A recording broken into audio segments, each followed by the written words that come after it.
Welcome back, everybody. Today's video is going to be another meta update with your top 3 heroes in every role.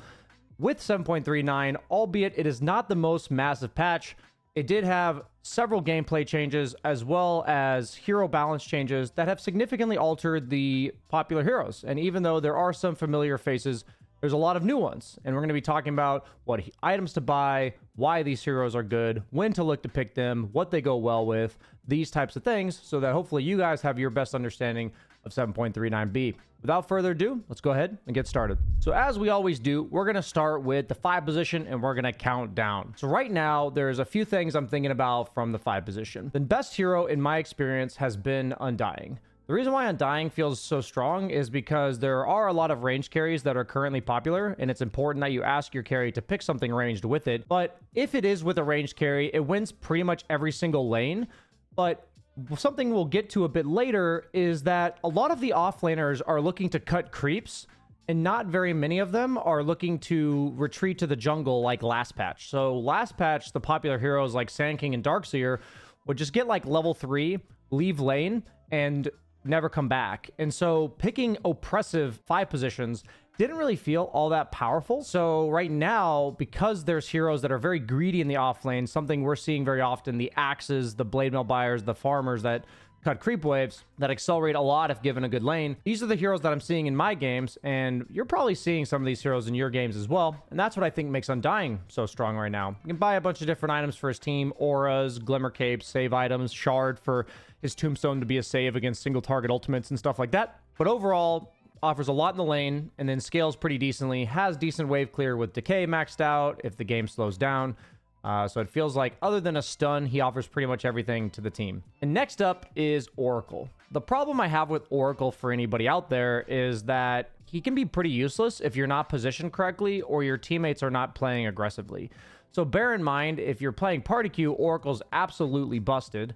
But if you have a hero that has a lot of damage that perhaps could use a save, Sven, Gyrocopter, these kind of like dataless satanic buyers that when given a second life in the mid game and then in the late game, it's impossible to focus them because you're an Oracle.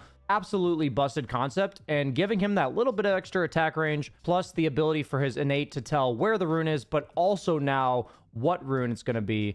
You can play around your mid a lot, tell your 4 position to help you out, because securing runes seems OP. Against these high MMR pub players, I feel like I'm never getting the rune when playing mid against Oracle. Very frustrating. And third in the 5 position is Nature's Prophet. Now, Nature's Prophet's a bit of a tough hero as well, but I think it's a great time to learn him because the OP item right now, it seems like, is Spirit Vessel. Being changed from raw HP to 10 all stats, it just feels like a really nice item on any universal hero that can afford to buy it.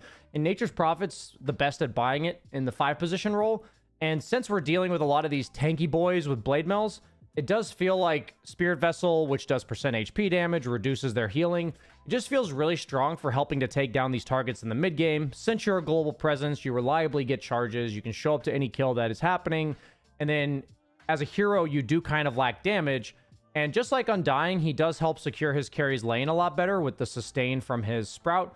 You are taking the heal facet. And overall, strong laning phase, gank potential early, has a straightforward item build with the Spirit Vessel, and then from there you can go whatever you want in terms of offering the game. But I feel like the first 15 to 20 minutes is really straightforward, so it's a good time to pick him up. People are often just going 4-4-0. I've even seen Net taking 0 points in trees and just taking pure stats and playing around your first and second spell. But that's kind of up to you guys to try after you've fiddled around with him a little bit. I would like to give a quick shout out to a hero that I think is going to come up in the meta, and that's going to be Disruptor. I do feel like there are a lot of carries and a lot of offlaners right now that are not offering stuns, and so I think being given a stun in the support role can be really useful, or at least a catch ability, something that helps you take fights where people can't just run away from you. So I'd like to give a brief shout out to saying if you're struggling with stuns in pubs right now, I think the best option from the 5 position is Disruptor. Moving on to the 4 position. Now, this is a hero that you might arguably say is also good for the 5 position and offers a stun, but he does it in quite a different way, where he wants someone else to go first and then he follows up. And that's Shadow Shaman. So Shadow Shaman, absolutely busted right now. Chicken fingers trading in lane if you need it to win your lane. Otherwise, that gigantic ward is impossible to kill. Gives you Roche, gives you towers, gives you even taking tier 3 towers. It feels like it's so many hits to kill it. that most carries who are melee can't kill it. Unless you're like specifically like Lina carry or some like butterfly building high ranged carry like Drow, it feels nearly impossible to kill this ward. So bear in mind that you have two different ways to scale as Shaman. You can choose to play for the lane, or you can choose to play more for the late game. And that alone makes him really strong. He has a lot of different item builds he can go. He can go Ether Lens. He can go Glimmercape Blink. He can, go pretty much any item that keeps him alive and allows him to initiate. So usually a late game BKB as well. But yeah, Shadow Shaman. I see Shadow Shaman in every single game. He's usually 4, but he is sometimes played 5. Yeah, next up in the 4 position role, I really like Tusk. So much of this meta, as we're going through the roles, is determined by the core roles, I feel like. And right now, there's very few 4 positions that help gank the safe lane and help a recovering safe lane. So Tusk is by far the best for killing these creep cutters from the 4 position role. Another hero, for instance, is like Weaver with less stun, but more of the ability to chase them down and lower their armor because most of them don't have high attack speed. But these are heroes that you can be looking out for. So that's the reason why I really like Tusk. And he also has decent lane synergies, can be played as 5. We've seen him with like Gyrocopter and competitive with drinking buddies. Most of the time people are taking tag team, but in a lane where you have a ranged guy with you, you might consider taking drinking buddies instead. And last but not least in the 4 position role, oddly enough, this is more so because it's kind of cool that it's getting played, and I think it is pretty good.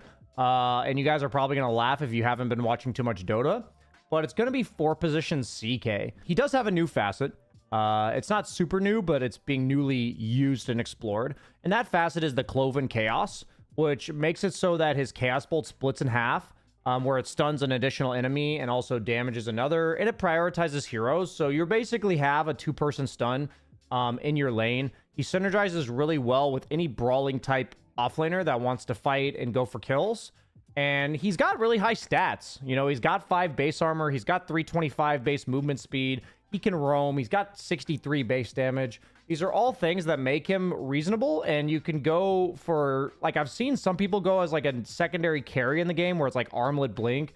Other times I've just seen straight Ether Lens and spellcasting items like early Null Talisman into Ether Lens, and you're just a stun bot, which feels pretty good from the support role. And since he's like kind of this tanky strength hero by default with pretty decent strength gain, has a way to farm with his ultimate and all that kind of stuff, it just feels like the hero has a lot of utility.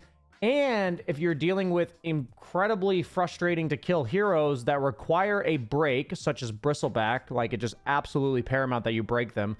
I have seen professional players go for the Irrationality facet, which gives you that 33% chance to break people when you Reality Rift. No memes, people do go for it when there's a relevant hero to break on the opponent team. Something like a Bristle, something like a Tide, etc. Moving on to the offlane, I do feel like the offlane is a really cool role right now. So I would say, rather than necessarily just naming 3 heroes, I would like to name the archetypes of heroes that we're seeing. So taunt heroes with Blade Mail, very strong right now. And generally just heroes that cut the creep wave with Blade Mail. So I think the best candidates for this are Axe, Centaur, and Legion. I do believe Axe and Legion are by far the best for pubs because they offer a lot more solo kill potential. The re-addition of Chipped Vest, as well as slight buffs to Axe in the laning phase. You don't see any Legion in my bracket, but she does have a really high win rate in pubs for, I think, the exact same reason that Axe does, is just her item build is really good, and people in pubs don't generally pick save supports. They don't usually play together. They're out of position. So these heroes, I think the fact that Axe is viable and competitive tells you enough about how good this hero is. I have been seeing some people go for like a maxed Battle Hunger into Spirit Vessel build. When you're dealing with heroes that don't have dispels, but also do a lot of, like, it's hard to call them. It doesn't feel good to call them. So that's an option that's really cool as well. You can go like 1-4-1 with a Spirit Vessel, or you can go the standard 1-1-4 with a Blade Mail, Phase Boots, Blink. People are occasionally going Vanguard as well. Especially when it's like a low damage carry, something like a Medusa, where they can only harass you out of lane. That's their only way of playing. Last note on Axe, people are taking both facets somewhat equally. I think it really boils down to, if I'm against a ranged turret guy that does a lot more damage than they do have HP, then the call out one is way better because you give them more attack speed. They kill themselves faster. That's fantastic. But against heroes that don't feel the best to taunt, something like an Ursa, a Lifestealer, like an Alchemist, then the one-man army one feels really nice as well. So kind of just depends on how fast you'll kill the hero with a blade mail. Next up is Darkseer. Even though he's been nerfed numerous times, I've been seeing a lot of cool builds. I usually say that Darkseer being like a teamfight aura bot feels not the greatest in pubs, but I did see a guy going a pretty cool build, and I've seen a few versions. I've seen like Ags into Blink, as like a way to pick people off. I've seen this guy go triple null talisman Gleipnir, and his Gleipnir makes the AoE of his vacuum larger, and it also sets him up to vacuum people. So it gives you catch, it gives you team fight, and it gives you sustain on the map. So what makes Darkseer also really strong is every time I look in my games, the guy's like freaking level 11 at 10 minutes or 12 minutes. Like, it's so early in the game. He's always like the highest level guy. I think his only unplayable matchup is Ursa. Like, I think that matchup is absolutely unplayable. But for Darkseer, he does the same thing Axe does, where at level 4-ish, even level 3, he can just start cutting the creep wave and farming jungle camps with it. And because your innate gives you sustain by leveling up with it, it just feels very easy to play this hero. You can always just go for the Greaves, the Crimson, the Pipe, the Shivas, you know, the Aura bot Darkseer. But I think what makes this hero so good and also so fun right now is you can go so many different builds. So you can play a bunch of different roles in the game based on what fits your play style a bit more. And I personally always find it fun to farm really fast, right? So try it out for yourselves, guys. Definitely a cool hero to experiment with. So I've seen both facets on Darkseer. It feels like if you're going to go for boots and like kite people, then you'd want to go the move speed one. If you're going more like you're allowed to tank the creeps, nobody really threatens you in the early game, then the attack speed one's really nice. Just to speed up your farm, take the tower a bit faster, because as an offlaner, that is important. And I would say the move speed one scales better, but the attack speed one can also be very relevant if you're against like Tombstone or Shadow Shaman Ward, stuff like this. Okay, so I feel like the definition of the offlane right now is Axes and Darkseers and Centaurs and Legions, right? It's these heroes that are going to cut the creep waves. You also have super annoying toxic heroes like the Undyings and the Omni Knights. These are the heroes that I'm seeing in my games. So what's important to note is I think these are the best heroes, generally speaking, in the offlane. But what's happening now is that a lot of carry heroes are being picked according to killing these guys. We're seeing a lot more Ursas. I've seen Monkey Kings prop up. Even like a carry like Muerta who can like harass you out of lane. That's happening a lot. So against these heroes that have kite ability, something like Ursa, Sven, Kunkka, stuff that you can actually kite tiny, I feel like the new creme de la creme offlaner for the ranged annoying guys is Venomancer. He feels so strong. I've played against him a few times. I played him today. He's actually the old Venomancer, which is like a territory controlling guy that basically is unapproachable in the mid game. You don't farm nearly as fast because you don't have the plague wards fasted that you put them on yourself and walk around the map. But you do so much more damage when you're trying to kill somebody because you spawn the wards on them when you gale them. And your wards also do more damage because of the fact that your facet makes them do more damage by default rather than needing to buy an Ags. So what I've loved on Venomancer is he heavily benefited from the Spirit Vessel rework to 10 all stats. As a universal hero, it's very relevant damage for him. And overall, it just feels like he wins pretty much every single lane as long as he gets past like level 2 or 3 without dying. So a lot of like defensive aggro in the early game, and then you just build into Spirit Vessel later. Next up, we got the mid roll. So I think the most broken hero in mid right now, it's getting first picked in a lot of competitive matches, and I've played it myself, and it's amazing for the non-mid player stuck playing mid, is Death Prophet. So she got turned to Universal last patch. She got her level 1 Q buffed this patch from 85 damage to 100, which made her laning stage much more reliable to secure CS with, just efficient nuke damage in the early game. And so since she's universal, she can build much more around right clicks in general than she used to be able to. And they also have given her a 40 attack speed talent, which I feel like was like a year or so ago, but it kind of flew under the radar. But now that she's universal, they buffed her laning phase, and she has this 40 attack speed talent, which is kind of bullshit, to be honest. You can just go treads, like you go like treads wand into Ags, and it's super fast farming. It's a lot of damage. Her Ags is super strong. And then a lot of times you just end up going like Blink, BKB, Octarine, Refresher. Sometimes you go like Wind Waker or Shivas or AC, like an armor item or like a tank ability item that way. But it's this whole like treads into Ags build that makes her really strong. You can also go like BKB Witchblade. I don't see people often upgrade it to Parasma because her ult is physical damage. But people are most often taking the facet that makes your ghosts do more damage when heroes die on the map. It feels like she pretty much almost guaranteed takes the enemy mid lane tower at level 6. And if she doesn't take it with her first ulti, she'll usually take it with her second one. It feels really hard to gank her. She synergizes really well with a lot of these supports, like the Oracles and the Undyings and the Tusks. Since you want your supports to offer stuns, Death Prophet loves when you either have a stun on your team or a save. And that's really popular right now in the supports. She also doesn't mind these really beefy offlaners with blade mails because she just siphons them and they die to her over time because of her ult. Just a really strong hero right now. I can't say it enough. The Treads Ags build, definitely check out like a pub or two watching these high level players play her. But I've had already easy success with her and I was really rusty on her. So very good. Next up is a hybrid between all three core positions, but you know, I do think he's predominantly played mid, which is Kunkka. I talked a bit about him in my last week's video overall meta update for 7.39b, but Blade Mail Radiance, just really strong on the hero. You can end up going like your own carry build where you're like SNY BKB Satanic kind of guy, or like AC, or you can go spellcasting where you end up with like Ags Octarine and you play around the talents. So there's a few different ways he can build, but it all starts with Blade Mail Radiance. It just helps you scale. It helps you have so much relevance in the mid game. You farm really fast by default just because of Tidebringer. Really strong hero. And the third hero for mid is actually just going to be all three of the primary spirits. So we have Ember Spirit, Void Spirit, and Storm Spirit.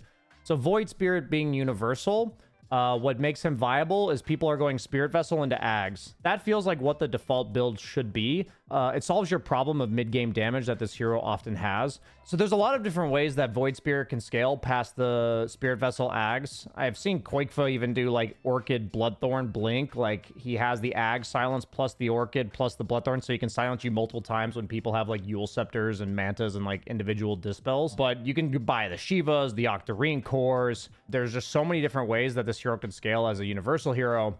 On the other hand, we have Ember Spirit, who, rather than going the double hit facet with his Sleight of Fist, is actually going for the Chain Gang facet. People are no longer going 4-4-0, where they're maxing Sleight of Fist chains. They're actually back to a largely going like 1-1-4, where they're maxing out Flame Guard, and they're playing around the mobility of the fact that their remnants cast chains on Chain Gang. So they trade really well in the lane because they have maxed out Flame Guard, and then they don't have to commit as hard when it comes to mana.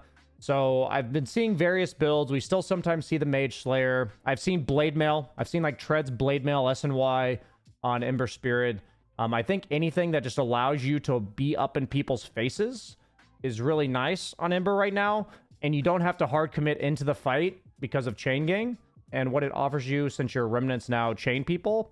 So I think the fact that Blade Mail is kind of a meta item right now benefits Ember mid a lot, and playing around Flame Guard is much more synergistic with the Blade Mail idea. You know, you're just farming on top of creep waves, you're walking at people, rather than playing as a mobile shitter with like 4-4-0. You're just playing more farm heavy, pressure oriented. And then Storm Spirit, because I just see him in a lot of my games. He seems really reliable. It seems like a good time to learn him. He has a nice build. A lot of times people are going either Treads Kaya, Treads Witchblade, Treads Orchid. If you're against like a Puck or a hero that you absolutely have to silence, you end up going with like a BKB, Kaya San, sometimes Lincoln Spheres. Parasma's insanely good on him. So it just feels like all the three spirits are in a good spot to learn right now for their own individual reasons. Check them out if you're interested. And I definitely encourage you guys. There's a nice concoction of mid laners where it's like the DPs and the Kunkkas. These like thick bodies that are not too mechanically difficult that scale really well because they have ways to farm nowadays. And then there's also the mobile people, the spirits that are a lot more flashy. So mid lane is kind of a pick what you want box of chocolates situation. And last but not least,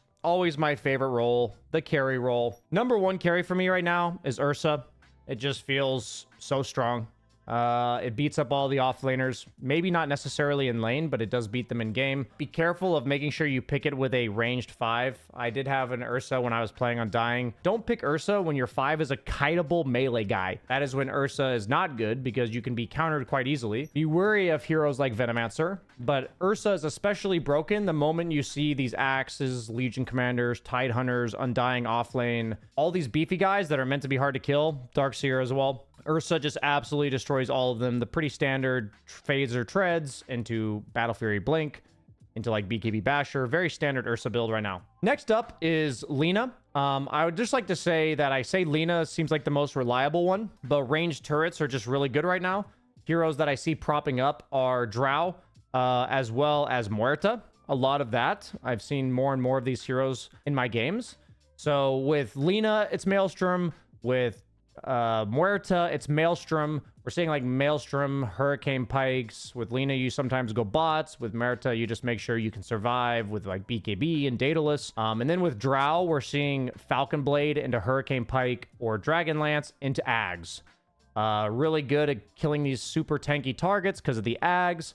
Not often are we seeing Manta anymore on Drow, unless you like absolutely need it. We're just seeing like then Ags into BKB, Butterfly, Swift Blink, Silver Edge, stuff like this. But ranged turret meta, definitely a thing right now.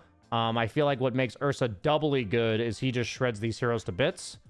Maybe not Muerta, because it's hard to hit her, and maybe that's why we're seeing her a lot more. And last but not least, out of all of the super annoying tanky guys that are considered offlaners, but in this current patch being played as carry, I've played him twice now. I've seen him a lot in competitive matches. I've seen him in my pubs, and that is Omni Knight carry. Absolutely destroys all of these tanky offlaners. I don't know a matchup yet. I have yet to see a matchup where Omni Knight loses. He's especially good when your 5 position is a greedy hero, potentially one that also offers a stun. So like the Shadow Shamans, the Disruptors. I love playing Omni Knight because you pretty much win every single lane, and you just go treads straight into Radiance. It's like wand quelling treads straight into Radiance. You go 201 at level 3, and then you just go 214 by level 7, where you're just having Hammer of Purity on creeps, on heroes. So much free damage, and since Hammer of Purity now costs no mana, you can just get to Radiance going virtually no items, and you can be really strong and impactful in the game. You can TP mid to save your mid from ganks. You can always repel TP out whenever you're getting ganked. There's just so much that this hero offers that's difficult to gank him, and it's also difficult to gank his teammates because he's in the game. So bear in mind that going Radiance into oftentimes like SNY Harpoon feels like really strong. So check him out. I love playing Omni Knight carry. I've had a lot of success with it, and I think you guys will enjoy it too. For today's sponsor, this video has been brought to you guys by yours truly. The website that I've made. I have invested hundreds of dollars into bsjdota.com, giving you all of the latest news with Brad G. I mean, BSJ and the coaching content, the YouTube content, the personal content, the Twitch content, a monthly blog, and more. Check it out now.